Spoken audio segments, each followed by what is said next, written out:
सर्दी जुकाम में बियोल मैग्नेट का प्रयोग। हम टैप के ऊपर बियोल मैग्नेट लगाएंगे, जिसमें हमारे शरीर के ऊपर यह बियोल मैग्नेट का सफ़ेद भाग रहेगा और जो पीला भाग है वो टैप से बाहर की ओर दिखेगा। बाएं हाथ की तर्जनी को सीधा रखते हुए प्रथम भाग के जो प्रथम जॉइंट है उसके ऊपर से इस प्रकार से आपको यह एक मैग्नेट लगानी है।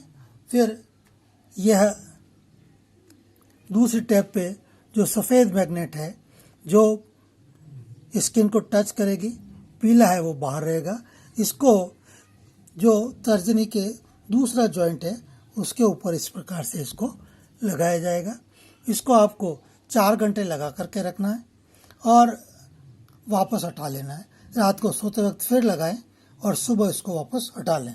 जब तक आपको सर्दी जुकाम रहता है तब तक आपको इसको लगाना है। ये बहुत प्रभावशाली है, कई लोगों के ऊपर मैंने लगाया है, इसके बहुत ही सुखद परिणाम रहे हैं।